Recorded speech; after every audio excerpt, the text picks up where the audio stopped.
neither deal falsely. Now you have to understand, they were dealing falsely just like they deal falsely with people today. And we ought to not have to be reminded of that, but it's bad that we do. Because we will turn right around and burn each other. Right, that's right. Turn around and lie to each other. Oh, I'm going to do this, and then don't do it. When you don't realize that somebody is expecting you to do what you said you were going to do. That's right. We have to be careful of that. And if you can't do it, then the thing of it is to say, I couldn't do it, I'm sorry. Don't just let it go like you ain't put your mouth out there. Now watch this, he says, neither lie one to another. So that meant people were lying to each other. Right. They were lying big time to each other. This is why we are not to lie to one another. Yahuwah said it. Why? Because it was going on. Right. That's right. He was correcting what was going on. All right, come on, let's read. Verse 12. And you shall not swear by my name falsely, neither shall you desecrate the name of your power. I am Yahuwah. All right, now verse 12, thank you.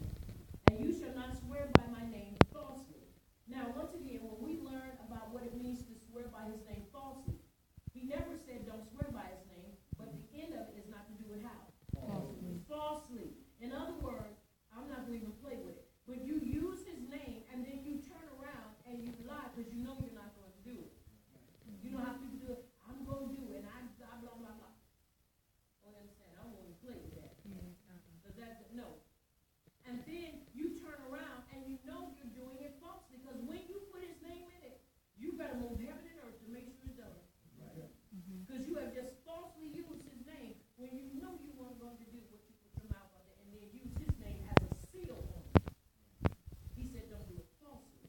Neither shall you desecrate the name of your power. I am Yahuwah. In other words, don't turn around and use his name in vain and don't use it as something you just want to throw around. You know how people say, about, dang it, or you know how they say.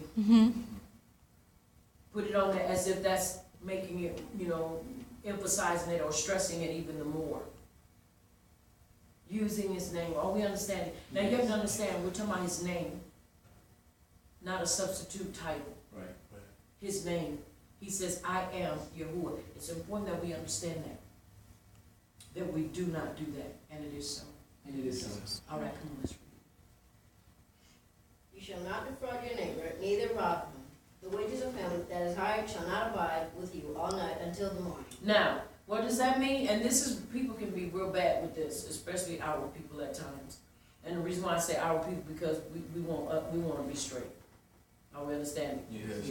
You shall not defraud your neighbor, neither rob him. The wages of him that is hired shall not abide with you all night until the morning. In other words, you're going to take and I'll pay him tomorrow. When you know you could pay him today. Well, I'll just wait till that time when you know you can give him the money when it is due. That's right. Or you take from him. You know you're going to pay, tell him you're going to pay him one thing and then you turn around and you don't do it. That's defrauding a person. And we've seen it. And this is some of the things. Now, once again, if it was not prevalent, he would not have said, don't do it. Right. He said, don't do it because it was being done. And the reason we are learning and we're being told don't do it is because it's still being done. People are lying a minute. I'm going to give this to you. Well, what happened? Well, see what happened.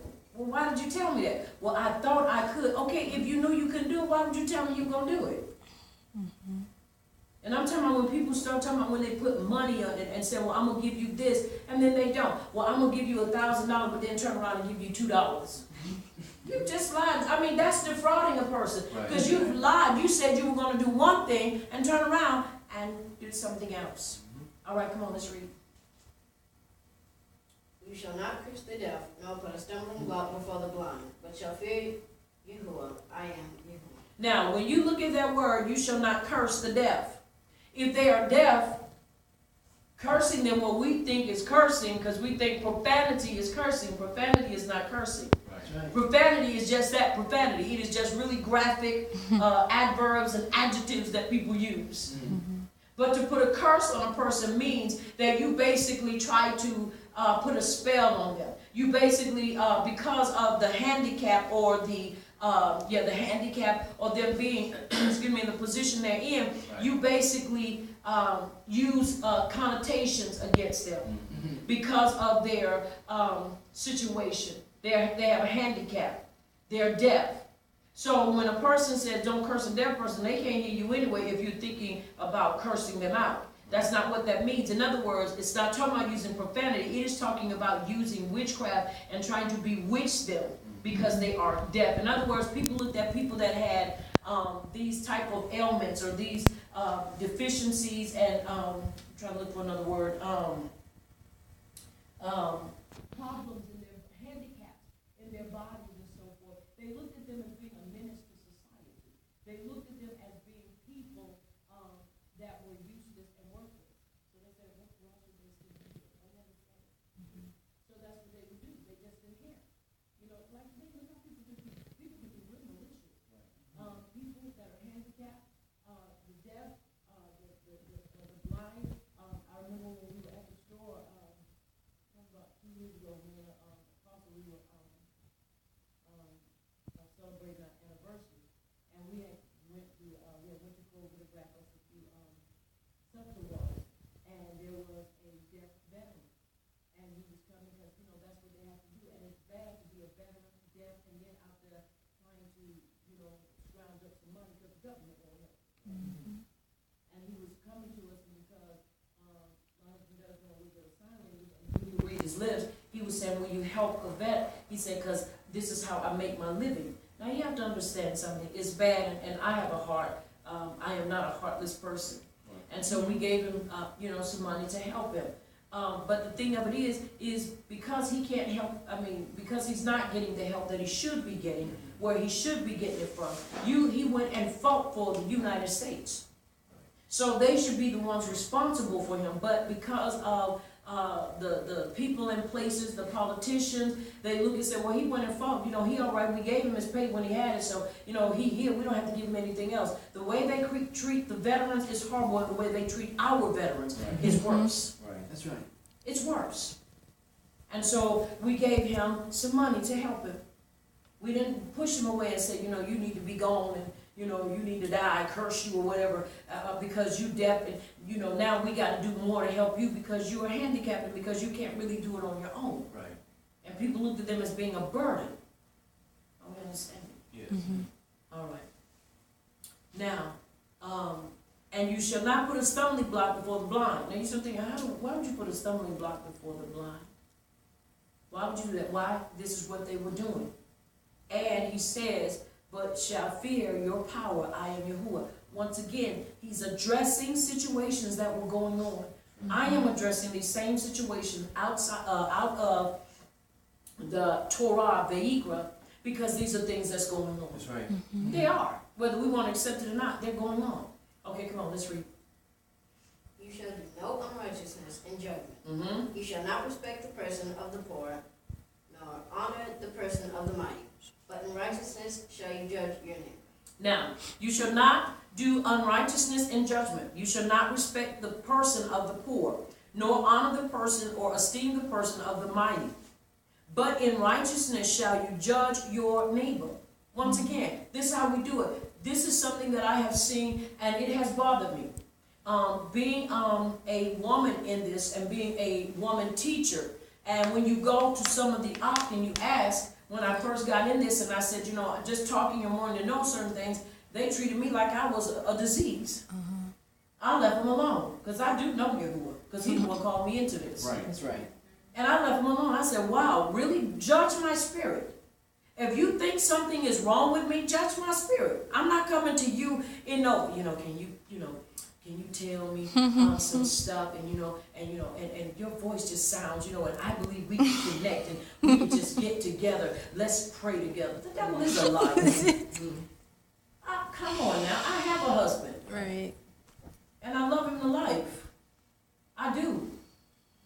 I'm crazy about that man. I'm saying. Are we understanding? But people get this mentality, because if you come and you trying to get help, something is wrong. Come on, y'all, let's mature up.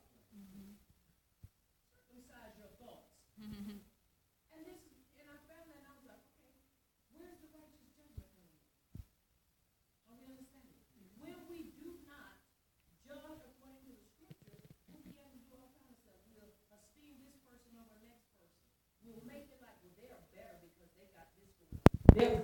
because they're doing this. Come on, y'all. It's time we mature. Right. Yeah. Because believe it or not, we need each other right now, not next year, not tomorrow, right now. Right. With all the stuff that's happening, we need each other. And we need to be able to trust each other, but we can't trust each other if we don't deal with one another. Right. That's Right. Come on. Nobody wants to be hurt. I know I don't, and I'm not trying to hurt anybody. That's right. That's right. So we got to understand these things were going on then and they're going on now. All right, come on, let's read. You shall not go up and down as a slanderer among your people, neither shall you stand against the blood of your neighbor. I am Yahuwah. Now, you shall not go up and down as a slanderer. Mm-hmm. Woo! People will slander folk and then Yeah. expect other Oh, people to yeah. get in on it. And watch this, and people will jump in it. I have read posts that I literally had to stop, I had to keep myself from crying because I'm like, y'all, do you see the damage you're doing? Right. You get mad, instead of going into messages and messaging one another and say, we need to talk. But this is between me and you and not everybody. It's almost like how, I like how, what was it, Ninja? Ain't that what it was called? The movie? Ninja assassin. Not Ninja Assassin, the best ninja movie in the world. What's it called? Not Ninja. Ninja Assassin. What's it called? Ninja Assassin. Yeah. That is the best ninja movie in the world. Yes. Nobody can touch that. And remember when the two policemen were talking, said, no, dear, not in front of the children. Let's go and talk in private. Mm-hmm. Yes. That's how you have to treat that situation. No, honey. Meet me in messages because we need to talk private. Yes. We are not going to take and argue and fuss over the children. Right. In other words, I'm not going to fuss and fight with you over those that are listening and Right. watching what's being put on this post. Right. Mm-hmm. Why? Because now you're going to have, now children have to decide. Mm-hmm. People have to decide whose side I'm going to take. Right. And we don't know how to just say, I ain't taking nobody's side. I ain't getting involved. No. Somebody going to always jump on there and say, well, they such and such, such and such. Now, if a person is right, and what they're saying, and they're saying it in the right manner, and the Ruach Kodesh tells me to do something, I will do it. If not, I don't get involved. I just pray. Right. Why? Because why am I going to get in there, and then now, I'm not going to help, because that's just like stirring up a hornet's nest. Because if I don't have the right words to say, then why get in there and even make it worse? Right. Well, I believe they're right, and you start thinking, shut up. Because you haven't even said anything. You're just jumping in there because now you're just trying to take sides, which is the wrong thing to do. If you don't have anything to say that is going to bring unity and bring shalom, close it. That's right. Because it's better that you not open your mouth than to open your mouth and create even a greater vacuum in the situation. Right. That's right. All right, come on. You shall not avenge nor bear any grudge against the children of your people. You shall love your neighbor as yourself. I am Yahuwah. Wow. Now, once again, it says, you shall not hate your brother. Wait a minute. Where was that? Okay. Verse 17. You shall not hate your ox in your heart. You shall rebuke your neighbors. You shall rebuke your neighbor and not suffer sin upon yourself for his sake. In other words, there's a right way we're supposed to do everything. Right. Are we understanding? Yes. Now, in other words, don't hate them in your heart, because you know you can have animosity in your heart, and you can have issues with people, and it'll sit there in your heart, and eventually it'll come out. This is why we're not supposed to do that, because whatever festers in the heart, eventually it'll begin to manifest through the actions. Yes. Right. That's right. It will. It says, you shall rebuke your neighbor and not suffer sin upon yourself for his sake. In other words, if the individual is in error, you are responsible, if you are in a position to know what to do, to rebuke them. Right. Because you ain't trying to say, well, I ain't going to say nothing to him because, you know, I don't know, I just don't know. No, you better open your mouth, especially when you know what you're supposed to do. That's right. That's right. Now, verse 17, you shall not, verse 18, I'm sorry, you shall not avenge nor bear any grudge against the children of your people. The children. So that says that at some point in time, children were acting up too. Because it didn't say the children of Yasrael, it said the children of your people. Specifically, it didn't say adults. You shall not avenge nor bear any grudge against the children of your people, but you shall love your neighbor as yourself. I am Yahuwah. Now, once again, most of the time we overlook certain things because we think, well, when you say children, somebody might know children. Because you understand children can be real malicious. Why? Because as the parents, so the children. That's right. And I'm sure it could be easy because as there are bad children today, there were bad children then. Are we understanding? Yes. There were bad children then. And if children are not corrected and put in their right place, then things can really be ugly. And I have seen situations that have happened because of children. How children have caused parents and even friends to fall out, even family members, because of the things that they've done. I've seen marriages destroyed because of children. So you have to understand, this is not just something that is an analogy. This is instructions. You shall not avenge nor bear any grudge against the children of your people. The children of your people. Yes. So that means the children have to be put in check, but they probably could make you mad at times where you wanted to do that and Yahuwah said, don't. Do not do that. Yes. Are we understanding? Yes. Yes. But you shall love your neighbor as yourself. I am Yahuwah. All right, verse 19. Let's read.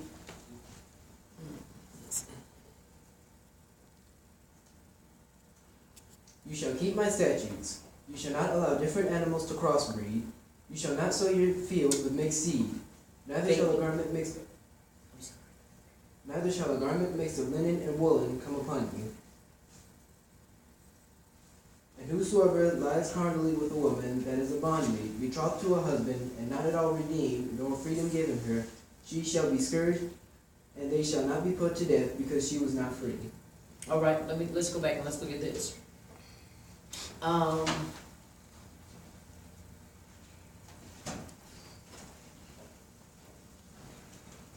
You shall keep my statutes. We are in Vayikra, chapter 19, verse 19. Chapter 19, verse 19. All right. Yeah, make sure whenever you're reading, please make sure that you read where you are. And that way our listening audience will be able to know, because I'll say it again, but then you'll say it, and that way we can have it where people will be able to hear it. Once again, we are in Vayikra, which is Leviticus chapter 19, verse 19. You shall keep my statutes. You shall not allow different animals to crossbreed. Now you have to understand, Yahuwah didn't want animals to crossbreed. This is why we have a lot of hybrids and we have a whole lot of stuff out there because of a lot of crossbreeding. You shall not sow your field with mixed seed. Neither shall a garment mixed of linen and woolen come upon you. Now once again, Yahuwah had given instructions for everything. That's why when we plant, we're not supposed to be planting everything, just throw it out there and put it together, because that's not the way he wanted us to do it, okay? Yes. Now, the Torah is consistent. No cross cattle breeding or any other animal. No mixing of seed in the same field, because this is where we get the word adulterating for adultery. Hence why plural, I'm not going to read that anyway.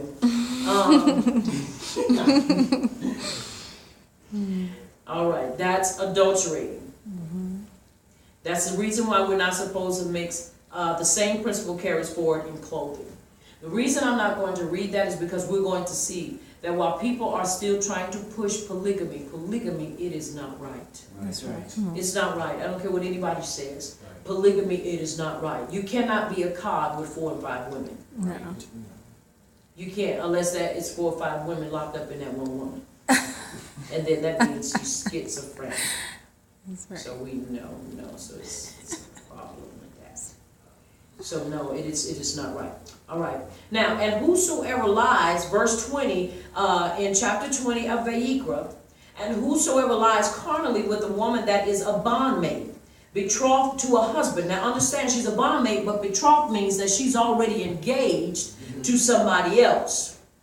And not at all redeemed, nor freedom given her. She shall be scourged. They shall not be put to death because she was not free. Right. Now, once again, you have to understand, we got to read in this. Now, they will not die, but she will be the one suffer the punishment. Once again, the reason why I make this, I stop right here, is because if she is, it says, whoever lies carnally with a woman that is a bondmaid, betrothed to a husband, and not at all redeemed, nor freedom given her, she shall be scourged. Now you have to understand, why would she be scourged only if he is the one that lies with her? Right.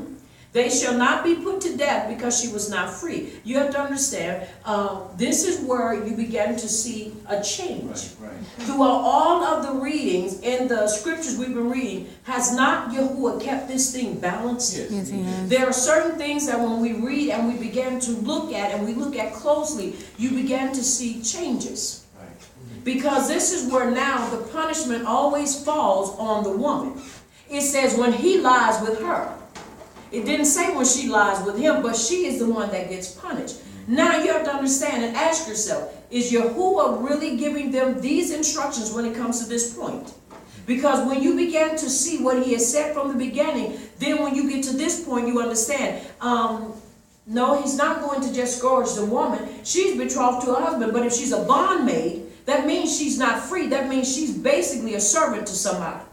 So she really doesn't have her own voice. So in actuality, if she tried to say no, she would still get in trouble.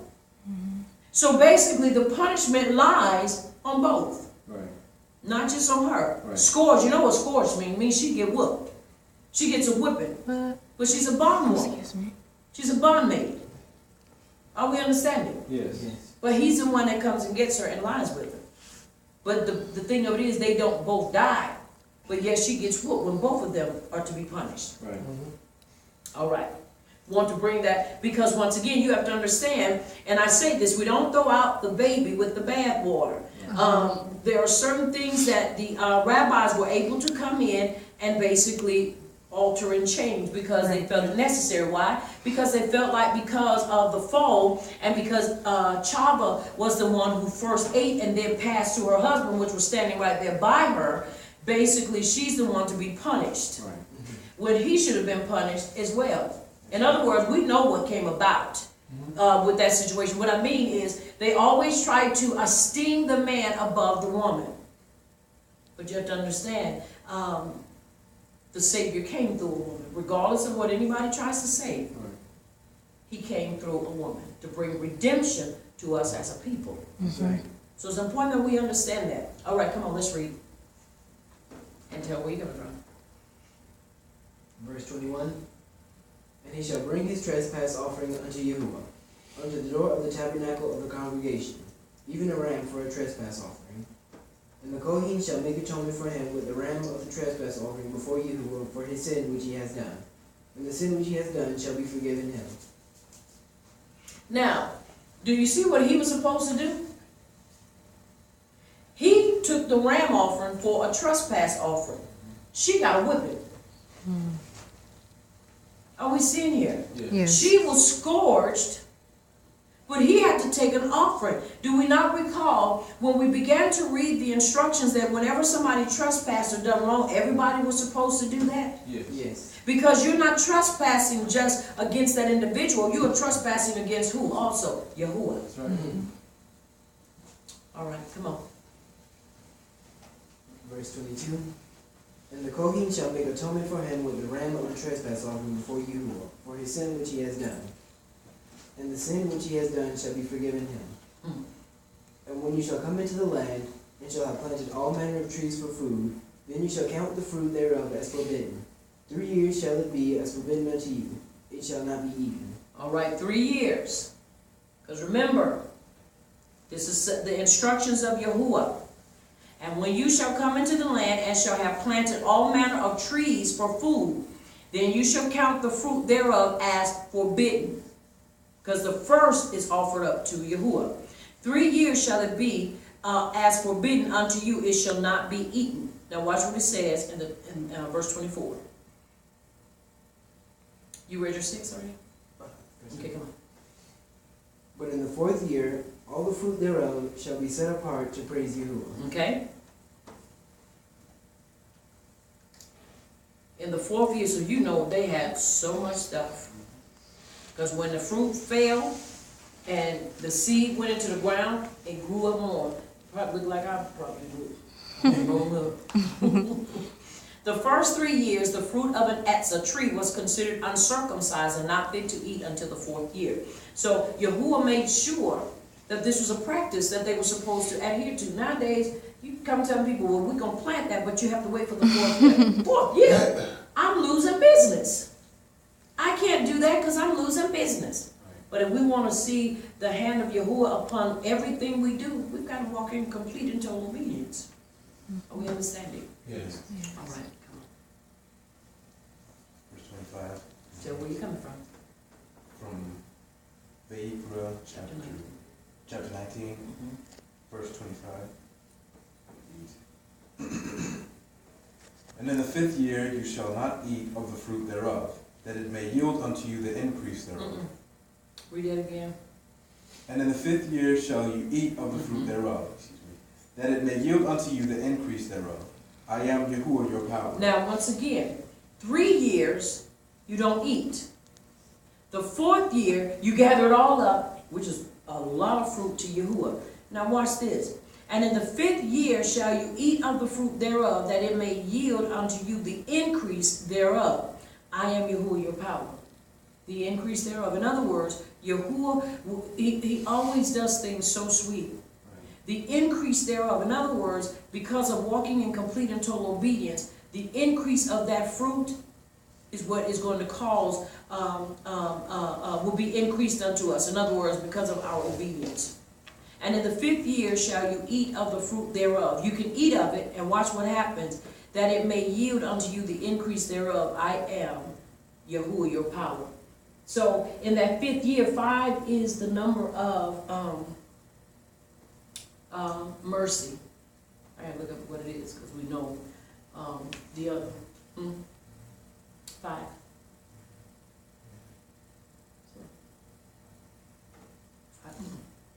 6. 5, according to the English translation, means grace, but we know we don't use the word grace. Right, right. 5 is the number, I believe, of mercy, but I have to go and look again to see, to be sure, because I don't want to tell you something that's not, that doesn't line up with Scripture. But watch this, that number 5, though, helps us to understand that it does bring increase, because we're able to eat of it, and then it brings the increase. Why? Because we waited, and because we walked in complete and total obedience. Right. Okay? All right, verse 26. It reads, You shall not eat anything with the blood, neither shall you practice any type of divination or black magic. Now, once again, verse 26, you should not eat anything with the blood. In other words, you have to look at the word with. That with doesn't mean that if it has blood in it that you can't eat it. It means that the blood cannot be in it. In other words, there are ways that you can get the blood out. I was looking at on Google Plus. I follow people that grill, and I follow them because a lot of them have expertise in picking and butchering meat and just knowing how to handle meat. And we saw some meat that had not gone to the grocery store where they dye it. Most of the time when we buy meat, it has gone to when we buy it not from a farmer's market or from a farm, it goes to the grocery store. And what they do is, because meat is like a brown color, it is not red. Because where have you ever seen where you have ever seen red blood like a red crayon or like a this color right here?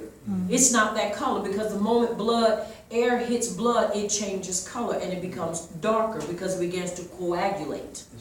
So the thing with blood, the reason why they take it, and when you get it in the supermarket and it looks all red, and people thinking, boy, it looks so bloody, that's dye. Because the color of real meat is kind of a brownish color. And the guy was cutting some, believe it was some ribeye.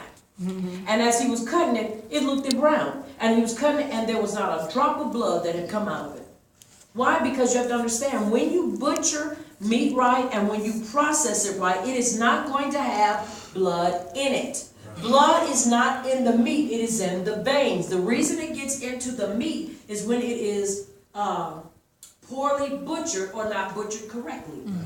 That's why you have to be careful when you buy your meat. Are we understanding? Yes. Once again, meat is not red. But when he says here, you should not eat anything with the blood. In other words, it's not talking about having the blood flowing through it. It is talking about having it when you see some of these commercials and the outside is all golden brown, and then when you cut it, it look like, it bleeds. It really does bleed. Right. That is what he is saying.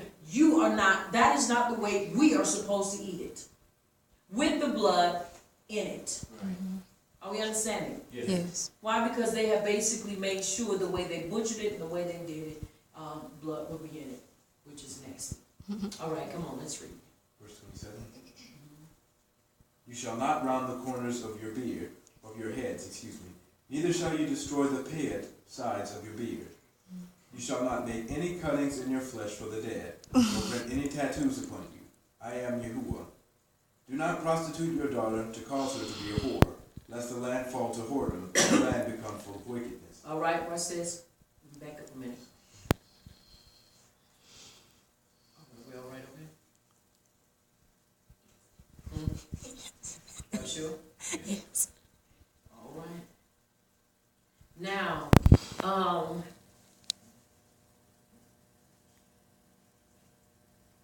Now, neither shall you practice any type of divination or black magic. Any type. That means if it falls in that category, you are not to practice it. Yoga is a form, if you believe it or not, it is a form of witchcraft. When people get into yoga, they have to go into a trance state. Was it trance state? And in that transit state, they are supposed to basically, most of the time, they're supposed to chant the Om. That supposedly puts them in a state or a place where they basically are not, I guess you could say where they're not in their bodies or what have you, but they basically practice this and they chant the Om, and it's supposed to basically put them in this special place or however. And so we are not to do that. So they get in the lotus position and they basically meditate. And in that meditation, they are supposed to be able to basically find themselves in a serene state or place. They're supposed to be able to basically better handle the stress around them. Well, somebody would say, well, how's that divination or black magic? Any type. It says any type of magic. Are we understanding? Divination. You have to understand what divination is. Divination is talking about reading different things, reading palms, reading people. People say, don't make me read you. Who's telling you how to speak to them? Divination. That's why we can't get into all that stuff. That's why a lot of stuff I look at, I examine, I'm like, nope, I can't deal with that because that's still a form of divination. Right. We understand it. Where people talk about they can read different things. I do believe certain things that you can tell about a person, but when you start trying to use that to speak into a person's life, when you're trying to basically say certain things, that's when you've gone overboard, because now that is divination. Right. And people walk up to you, I saw this on you, and this is what this, and I see this on you, and I see that, and you start thinking, okay, well, I wonder who's telling you that, because I know who ain't telling you. Right. Because most of the time when he addressed us, he addressed different ones individually, but most of the time he addressed us as a nation, a group of people. That's right. Okay? Now, once again, you shall not round the corners. And this is something that the brothers do.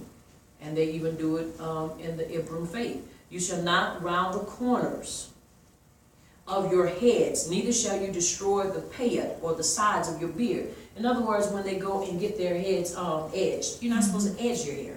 Right. You're not supposed to round it. They were rounding and stuff. We was looking at that movie and you could see where they was edging their heads and hair way back into the back of their skull. But you're not supposed to do that. You shall not make any cuttings in your flesh for the dead, nor print any tattoos upon you. I am Yahuwah. And once again, a lot of people think that it's okay to tattoo their bodies. Now watch what he says. nor print any tattoos upon you. First of all, you're not supposed to cut any cuttings, not supposed to put any cuttings in your flesh for the dead, nor print any tattoos upon you. I am Yahuwah. Now, once again, you have to understand, Yes. he is Yes. giving who? He's giving us as a people instructions. That's why when people get to trying to follow what other people and other cultures are doing, they find themselves being outside. We are not Yes. supposed to put tattoos on our bodies. Neither are you supposed to, men, cut your hair around the corners Right. of your head. And neither are you supposed to destroy the payat, the sides of your beard. Right. You know, people going, everybody trying to do, you know, some of them beards to be way out there. And then people be trying to, you know, people be trying to basically make it a fashion and trying to basically fix it up. If your beard, when you have a beard and it grows, it's going to grow accordingly. Right. That's right. Are we understanding? That's right. All right. Now, it's like making a circle around your head as it's fashioned today. It's forbidden for Yisrael believers, Yisraelite believers. We have an explicit commandment here to make beards, and we are allowed to trim the sides but not destroy them or disfigure them, unless we have an illness that does that. We are not meant to be like the pastors that do this.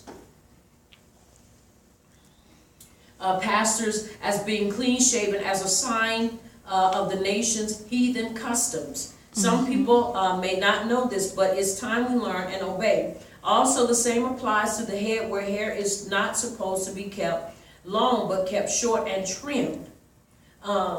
It says, keeping long hair was only allowed in the Nazarite vow, which was a sign of humiliation before Yahuwah. In other words, you let your hair grow, but you don't let it grow down in your back, like how some of these brothers do.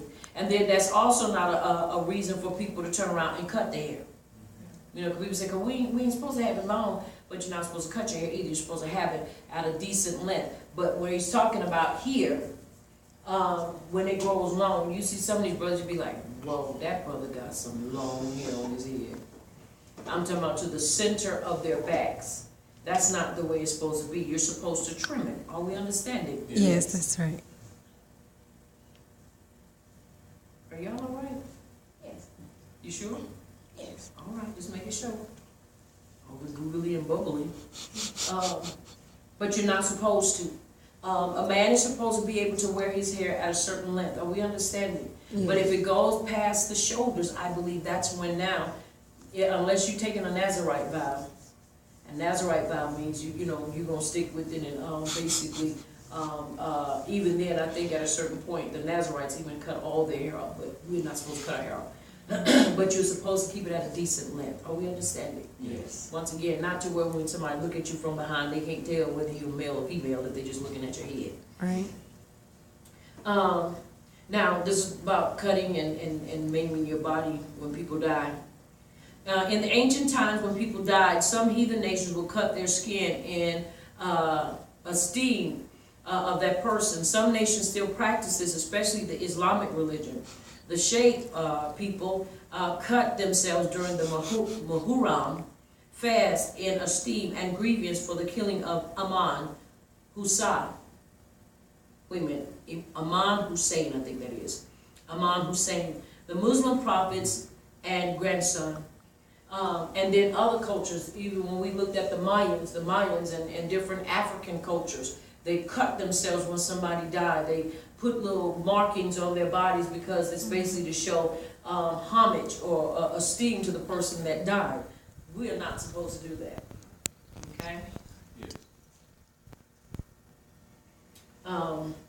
Once again, that's what they did. They cut their hair and all that stuff and did. Most of the time you see this, just like it is, walk outside your door and you see basically all of this. Now it says, do not prostitute your daughter to cause her to be a whore, lest the land fall to whoredom and the land become full of wickedness.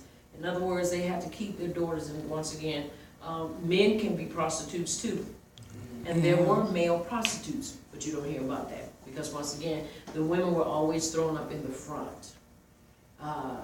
In other words, to basically always keep them in a position to remember what they did, when at the same time we all remember what was done, because we all are affected by the choices that Hadam and Chava made. And it is so. It is. All right, come on. What verse are we at? Verse 30. All right. It reads, You shall keep my Sabbaths and reverence my sanctuary. I am Yahuwah. All right, come on, let's read.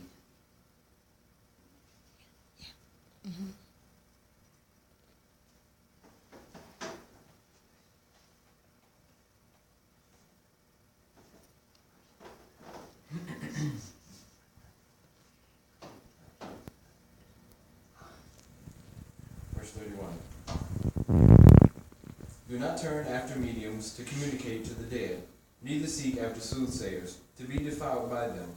I am Yahuwah, your Savior. Now, once again, you have to understand, he's not going to tell people not to do if it's not being done. They were Right. doing this. Right. Do not turn to mediums to communicate to the dead, neither seek after soothsayers. And we know that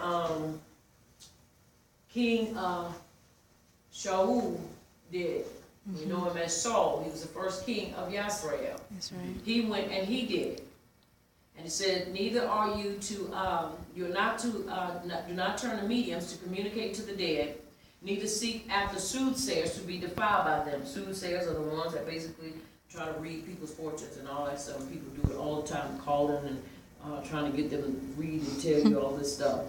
And it says, for he says at the end, I am Yahuwah, your power. All right, come on. Verse 32. You shall rise up before the gray head, and honor the face of the old man, and fear your power. I am Yahuwah. All right, in other words, it is to, the elderly are to be revered. That's right. They are to be esteemed. And this is a command of Yahuwah. And once again, when you look at today's time, it's really, you don't really see a lot of that going on because people do not revere the elderly. They do not revere their elders. They talk back. They are nasty. And when That's you right. try to talk to people and you tell them certain things, they're real nasty. And you see them talking to the elderly any kind of way. You see that in the grocery stores. You see that just in the stores. You just kind of see it everywhere where they feel like, they can talk to people any kind of way. Now you have to understand, he's talking about our people. Once again, we're not to take on the culture or the way of other people, because when you do, you'll become like them. That's right. All right, come on.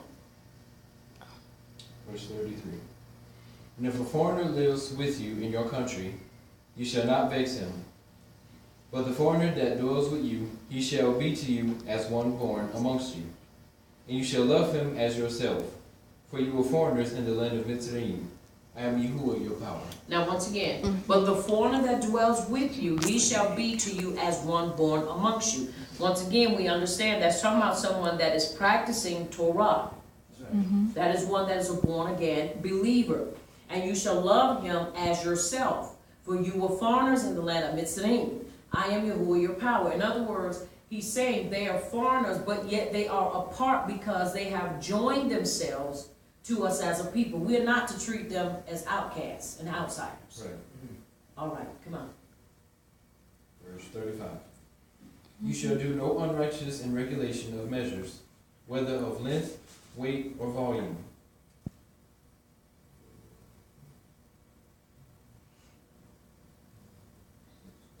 Verse 36. Just balances, just weights, a just ephah, and a just hin shall you have. I am Yahuwah, your Savior, which brought you out of the land of Mitzrayim. Okay? Good.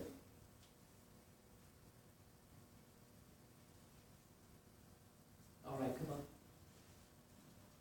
You shall do no unrighteousness in regulation of measures, whether of length, weight, or volume. Now that tells you that people, if you're a crook, you're just a crook. And so Yahuwah had to tell them, don't do that. Once again, you have to understand, if he is telling them not to do it, that means it was prevalent and they were doing it. That's right. Just like when we were, and like I said, you have to understand, he was telling us not to do it because people were doing it. And I know other cultures do it. We go to a certain store here where I had to go, and every time I've gone 3 times, and each time I've gone, the first time they did it, they got me. Second time I went, I said, no, something ain't right with these numbers. because the weight and the scale was not right. Went right back, and I said, no, y'all are price gouging us, because when we put this on the scale, we do it, it's less. Then we bring it to your scale, it's more. Go adjust it to me. Oh, well, that might be because it's evening. You know how many people they probably did price gouge throughout the day, and people don't ever question it. I'm like, no, I didn't make money for you to steal it from me. If I'm here buying from you, then the right thing to do is just do right, but they're not going to do right. That's why we are not to take their practices and do like they do. That's right. If you know your scale is to be a certain way, if you know you're going to do something a certain way, then do it, but don't cheat anybody. Right. That's right. That's not right. All right, come on. Let's read verse 37. Therefore shall you guard all my statutes and all my judgments, and do them. I am Yahuwah. All right, verse 27, which will be our last verse for chapter 20.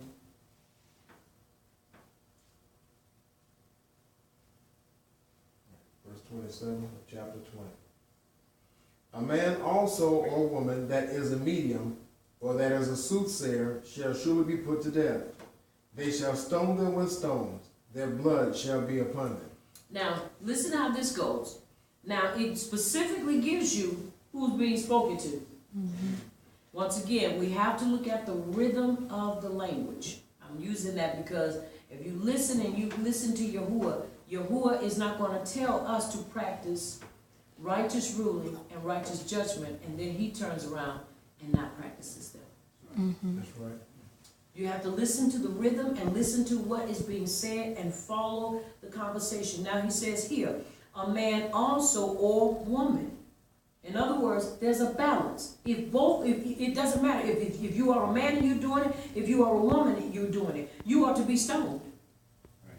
If you are a medium or that is a soothsayer, shall surely be put to death. They shall stone them with stones. Their blood shall be upon them, because you've already been told not to practice this.